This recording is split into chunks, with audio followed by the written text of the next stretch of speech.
The Lemonade Car Show is sponsored by OMVIC, Ontario's vehicle sales regulator. Welcome to the Lemonade Car Show, hosted by OMVIC and Crown. I'm your host, Lorraine Sommerfeld. We have a really great show today. A lot of talk about GM and Oshawa. I'm joined by George Iny. He's the president of the APA, and John Raymond. He's a consultant with the APA. Gentlemen, welcome to the show. Good day, Lorraine. It has been a crazy few weeks in Canadian automotive history in some respects. There's been a lot of fallout. I think what we've kind of decided amongst my colleagues is that it was a shock but not a surprise.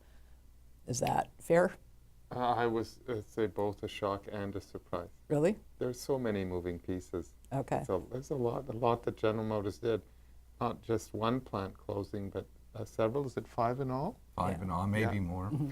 And I didn't expect that with Ford and Chrysler pulling out of the passenger car segment so completely, that GM would follow suit. I thought they could have picked up some of that business by keeping maybe one or two of their models. I think we, in the automotive industry, knew this was coming, but given GM in the past and Ford and the other domestics, they seemed to soften the blow each time, whether they had pullback from the various unions in Canada or the US or our governments. So I think when it actually came down, it was a shock because, you know, you're numb to this. You hear this every 6 months, every year. Mm-hmm. There's lots of blame to go around, and people are pushing it onto one square, another depending on, well, their politics for starters. But you said there's a lot of moving pieces. Yeah, and there's also a lot of places to look for answers or... So what's happened, of course, in the broader market is that sedan sales are down. People are switching to SUVs. But I thought you should still have a toe in the market, in that market. I'm not sure that it will be smart for Fiat, Chrysler, Ford, and GM to give away all of that business to, say, the Korean car makers. I think it's a critical mistake because sedans have actually become the stepping stone, and especially used sedans for new drivers. So if the domestics are moving out of that business, the relationship, as George said, is going to be started with a Korean make or a Japanese make, and there won't be brand affinity started at a young age with a domestic product. So that's an issue. But the reality is this Oshawa plant produced 940,000 vehicles, not that long ago. And last year they did 150,000 units. And it's a question that, in droves, people are moving into CUVs and SUVs, and the cost and the time to upgrade your plant to handle that, or to have the product in the pipeline that you're going to build, is extremely long. It's too bad because, General Motors' reputation for small cars was in tatters, and rightly so, after the Cobalt, the ignition key fiasco. Yes. Yeah, I hold a grudge. Right, but they had actually done a few things right with the Cruise. They had 2 generations of the car, and I think they had sort of rebuilt a bit their credibility there. Mm-hmm. The Impala and Malibu sort of were competing in the same space. That was probably a mistake to have both platforms, but certainly the Impala was a very good car. The Malibu, the last one, also was pretty decent. So I thought perhaps between those 3, they should have been able to keep one segment. And the manufacturers, they're in a crossroads in terms of technology change. Yeah. Are we a traditional vehicle manufacturer, or are we moving ahead, building autonomous vehicles and EVs and PHEVs? And so Lorraine, that was the part that I looked at in the announcement a little more cynically. It was right. Oh, yeah. No, the thing about we're building electrics. And yeah, I didn't believe that. Right, that's for Wall Street. That's to keep the stock price up, so Yeah. people think you have a game plan. Yeah. I actually don't believe that General Motors, or for that matter, any other large car maker, has figured out the blueprint to migrate large numbers of people out of conventional vehicles into full EVs, which is what GM seems to be wanting to do. People may do it, but there's no evidence, and certainly the autonomous self-guided vehicle, again, is not clear to me that people will drop conventional vehicles in droves. Well, the problem is headlines make it look as if this is happening on Tuesday, autonomous and fully electric. And so the media has some blame in this because that's all we talk about generally. And it's like, you know what, it should be not 9 headlines to 1 that way. It should be the other way, because what actual people are still buying and using and entertaining and wanting It's not this stuff that we're going on and on about. And it's not like consumer electronics industry where they could bring out a new iPhone or throw your Samsung every year. Here it takes many years. Even when they bring the production cycle down, we're still looking at a 5 to 8 year window. So actually, we're pulling out of the car business and closing plants to concentrate on making more pickups and more SUVs to sell to you. That would make sense, but then maybe people wouldn't have, or the people that GM wanted to convince would have maybe not been so happy. So now they're thinking, oh, it's going to be like Lyft or some other kind of service without a driver that will pick you up, and that's going to put GM ahead of the curve of everyone else. I found press releases have changed where they would come and say automobile, car. Now it's mobility. We're supposed to say mobility. And I'm going, Or who's okay. the press release for? This is the press release for the general public. This is for the financial analysts. Well, I feel like they're trying to massage us into saying mobility so that we can talk about Uber and Lyft. And, the only thing I say about Uber is something bad, so they really don't want me doing that.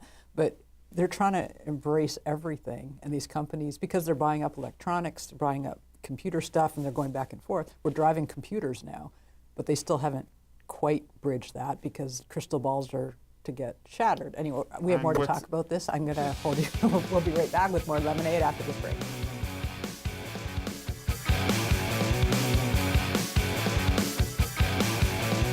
The Lemonade Car Show is sponsored by OMVIC, Ontario's vehicle sales regulator.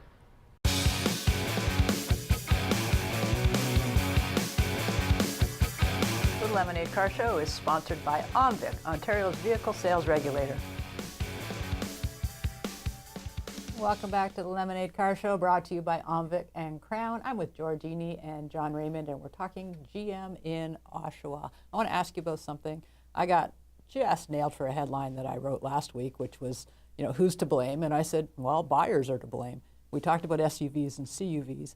This was not supposed to happen. People were not supposed to be buying these monstrous trucks now. We're supposed to make the move to small ones. They tried. I know you've explained that they walk in a showroom and go, and they move over to a bigger one because they can. Low interest rates, easy financing. 84-month loans. Yeah. 96-month loans. Yep. So you can have the same payment and buy a vehicle that's $5,000-$6,000 more expensive. I once asked, do you call your child an 8-year-old or an 84-month-old? Like, why? This is just such a shell game. Sounds so So much stupid. Yeah. But on the other hand, the brands have actually taken these CUVs primarily and SUVs and improved the fuel economy dramatically, safety in most respects. The smaller ones are really packaged as SUVs when in fact it's a car platform. So if you look at a Soul as a good Or example. a Kona. Or a Kona. Yeah. So which we recently drove, George.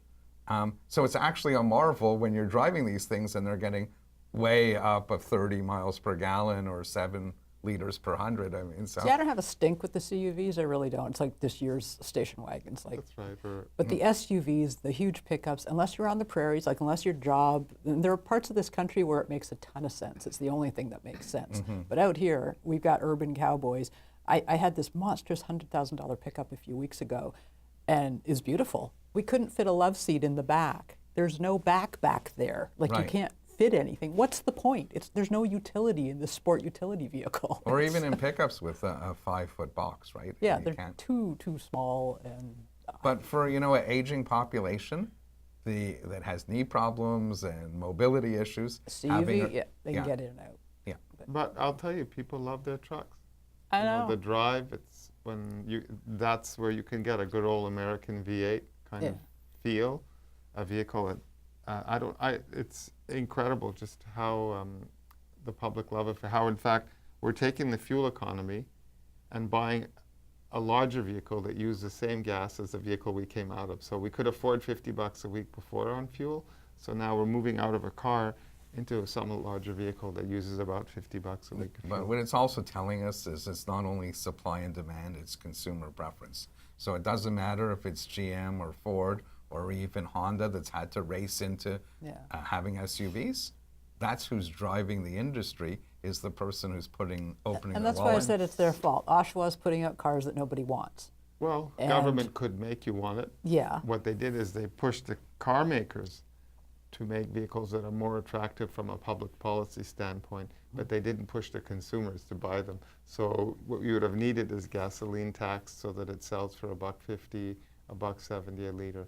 And then people would have stayed in the smaller stuff. Well, I think people are saying to me, well, why aren't they building cars people want, what they know? And I'm going, you want to predict what consumers are going to want 5 to 10 years down the road. This is what manufacturers have to cope with. We evaluate vehicles, and when we think they're junk, we say that the industry isn't giving you an answer. But I would say the last few years, they actually have built cars that you could want, and that if gasoline was $1.80 or $1.50 a liter, you'd be buying. Yeah. But since it isn't, what you want more is a truck-like vehicle that's high up and has all-wheel drive, and car makers are stuck with that. It's like we're children, though. Yes, like we are for just sure. children doing emotionally driven purchases, Correct. which is crazy. Correct. And the poor manufacturers, I don't think I've ever said this, but the poor manufacturers, their crystal ball is just a cloud. They can't see. And it's like me wondering what my kid's going to want for dinner tomorrow night. Like, I don't know. It's also that they're, to some degree, getting whipsawed because what they can see is not what they're being told they have to meet targets to build. And so they're a bit of a challenge There's a there too. disconnect. Which brings us to the Volt. Why did they cancel the Volt? I What a don't- great car. I kind of know, but I have my own idea. Well, I'm hearing just saying, hybrids are when passe. It's like GM hybrids are great. asked for those multi-billion-dollar bailout, that was the reason why they said it's worth keeping the company, because we're the people that are going to bring you the next wave of technology. I think the people who designed the Volt, it was a difficult project done with difficult circumstances for the company, must be weeping. And I can't believe it. And the last time around when GM did this, it was the EV1, the electric car. Yeah. This time around, I don't know if it's some of the same They things. say that they're going to migrate that technology onto other products, such as the Equinox. Volt is a great product. The only issue that we had with the Volt was its packaging. Too small inside. Too small inside for the price point, but in truth, I mean, it was a tour de force, as good as anything out there. And when used properly, you did save fuel and you did protect the environment. The other thing it did was it brought people to the brand. So people coming in on a Volt are trading in vehicles that you see no GM dealer takes in normally. So it was actually bringing them back some of their lost market. So you think the hybrid will come back? Because in their announcement, to believe them, they're not moving with hybrids that you can plug in anymore. They're going directly to the next thing, which is a full electric I'll bet you a vehicle. coffee. Okay. Okay, you two can argue off stream. We'll be back with more Lemonade after this break.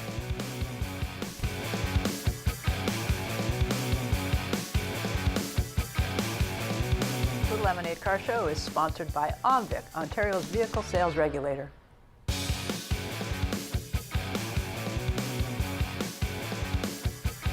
The Lemonade Car Show is sponsored by OMVIC, Ontario's vehicle sales regulator. Welcome back to the Lemonade Car Show, brought to you by OMVIC, Crown, Hotspot Auto Parts, and Sound Insurance. I'm your host, Lorraine Sommerfeld. We're still with George Iny from the APA, and we're also joined by Chris Muir, our mechanic for the show. Welcome, Chris. Thank you.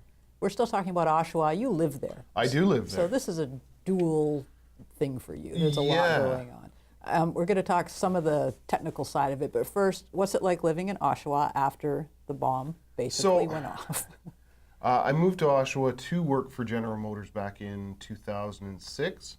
So I was 2 years with their technical assistance department, and then all of a sudden 2008 happened, and I saw the fallout firsthand of it. Luckily, I was in a trade and I could just jump back on the shop floor.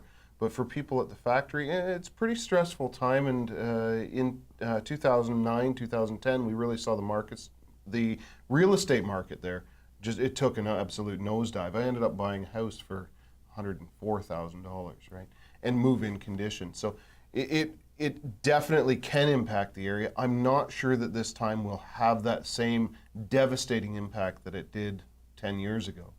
Well, you mentioned the related industries, and real estate is one of them. People don't always think about this stuff, but we think about the parts, because parts have to be supplied to these factories.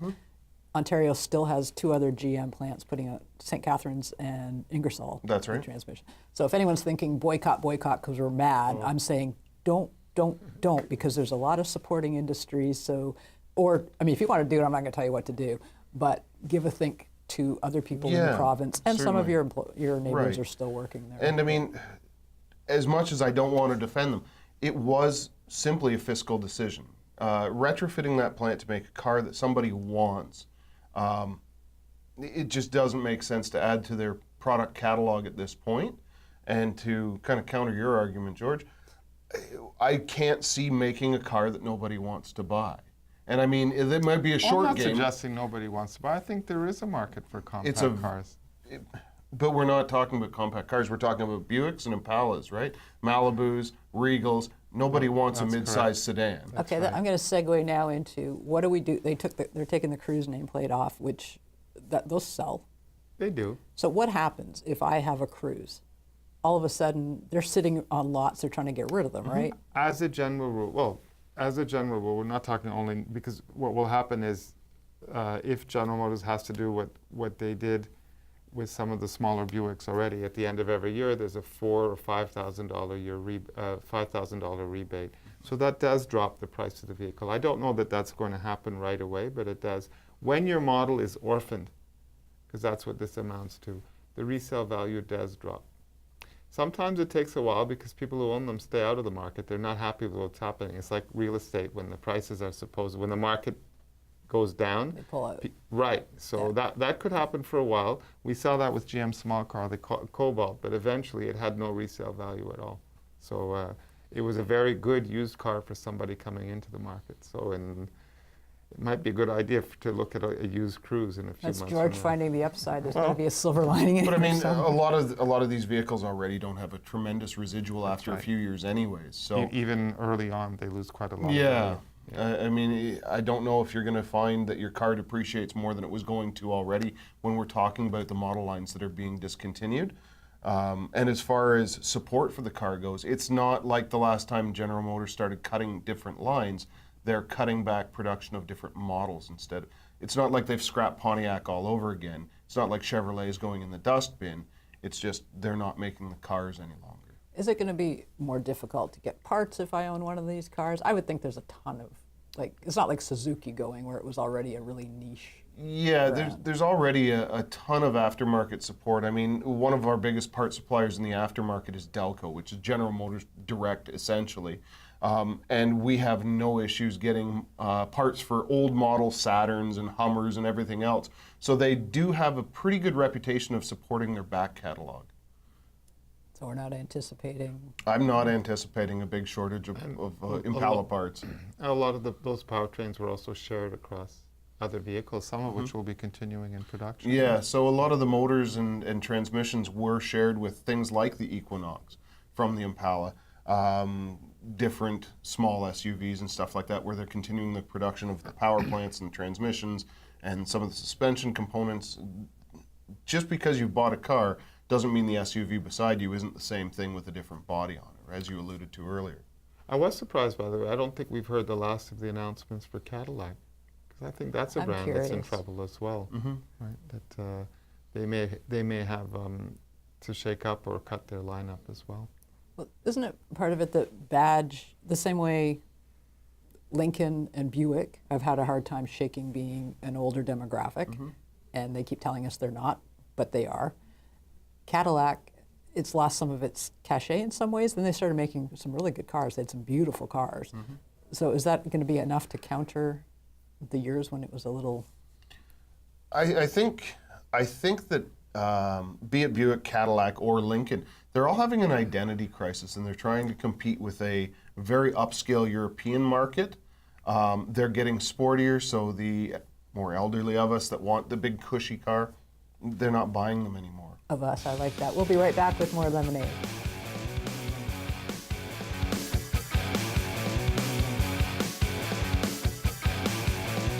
The Lemonade Car Show is sponsored by OMVIC, Ontario's vehicle sales regulator.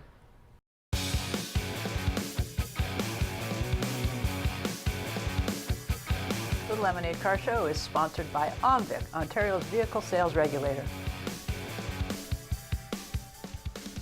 Welcome back to the Lemonade Car Show, brought to you by OMVIC and Crown. I'm with George Iny and Chris Muir, and we're still dissecting the GM Oshawa crisis in some respects. Do you think we're going to see GM contract more? We tend to think of only Oshawa, but in the States, there was even more repercussions that came out of this latest go-round. Yeah. Do you think we're going to see more? I think we're going to see a little bit more, but they're doing the smart thing, same as Ford did, same as FCA did. They're concentrating on their core lines in order to rebuild the company or refocus the company. They're cutting the fat before they go bankrupt again, unfortunately. Ford's been doing a lot of cutting as well, but how come they've escaped the major kind of headlines that GM's getting beat up on? Oh no, Ford have problems. The analysts have been down on Ford for a long time. They're complaining about the stock price. Ford has had to make a lot of, in some ways, defensive decisions because of concerns about investor confidence. And they're not, that's not where APA specializes. What we see is the product. And a lot of missteps with their technology. It's kind of disappointing. Going back to, I would say, 2010, 2012, the Fiesta should have been a terrific little car. It was, but it has a terrible transmission, the Focus as well, and they've just abandoned their customers. Ford is a hard one to read. Like, they have some, they certainly bet early on turbocharging, on being high tech, and it's not clear to me that they're getting the right return for all the cost of building cars that way. There was a lot of noise surrounding the Oshawa hit about government intervention, and because we have one side of government provincially and another side federally, it was almost happy for me to go, you're all fighting each other, and everyone's like, they should bail them out again. I remember the uproar when they got bailed out the first time. Yeah. There's a lot of people saying no. But when we're talking about cars that aren't being sold and not really sure where they're going with it anyway, why would we throw more government money at that? Well, at this point, I mean, it's better to refocus that money on training the individual and putting it back into our country's own citizens instead of a large corporation. The idea of retraining someone for some of the markets that are dying for people right now, skilled trades. I talked to a buddy that's not a mechanic and he's in the construction trades or a mechanic themselves. We would kill for a good apprentice. We've got trucking industries that are dying for drivers right now. There is other industries that are not quite illustrious but pay very well that are looking for people. So refocusing people into those industries would probably be the best idea for that money that they would use to bail out a company like General Motors. And I don't think they want the bailout. They want to restructure. They want to streamline. And there's not a whole bunch that's going to be done, as they alluded to in speaking to the people in power. To get back to what you said, Lorraine, dropping those models will reduce their market share in Canada. So not whether or not they could make those cars profitably, I don't know. But not having a compact car, those cars still sell here. So there'll be some erosion of market share, and then maybe they'll come out with some new products that the public will go for. I know back in the summer when Ford made the announcement that no more cars, just the Mustang. And I did a lot of radio that week, and they said, oh, is this the future? There's going to be no more cars? I said, no, just Fords. I said, Honda and Well, and this is Honda and Toyota. Or really at the lower end, because Ford and GM weren't commanding the premium prices in their segments necessarily, but a Hyundai or a Kia product with a lot of features for the money may be where those customers will go. I thought those boardrooms were opening champagne, Probably. because they do it well. But it's attracting, I mean, you're looking at compact cars, you're not courting exactly the successful market. So you're looking for people that are buying a car and want as many features for as low a price as they can possibly get while still retaining a bit of style.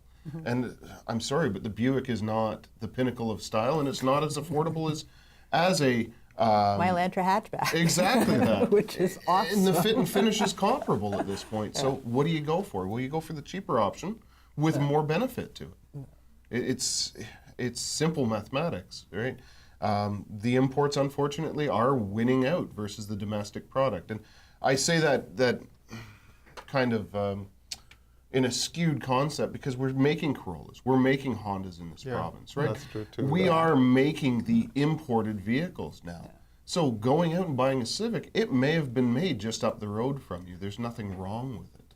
I think that's something. And of course, your American small car was probably made in Mexico. Yeah. So if you were really looking for local assembly, Well, that's probably become it. such a heated conversation because people presume German cars are made in Germany. Beetles have been made in Mexico for every Beetle on the road since 1978, I believe. I have to double check. That's the only place they've made them. They put them back to Germany. They export them to Germany. So a lot of times before you're about to go off and say, oh, you're not supporting such and such, it's like, wait a minute. Yeah. And where do you think your underwear were made? Like, not here in Canada. Completely. So, you know. Well, actually, other than I would say in local Southern Ontario markets, the consumer is remarkably international. People, even though they may say they prefer to buy a domestic product, it often does not dictate their choice. I mean, you said it usually comes down to money. They It say may a come lot of down to things. money, or I just want a truck, and a really cool truck is made in Canada or the U.S. That's just the way it is. The way it works So out. I buy that. I tell myself after, I wouldn't buy that Nissan or Toyota. The reality is, I wouldn't buy them even when Nissan and Toyota make them in the U.S. Thank you, gentlemen. That's all the time we have for the Lemonade Car Show. I'm your host, Lorraine Sommerfeld. We've been talking with George Iny, Chris Muir, and John Raymond, and we will see you next time.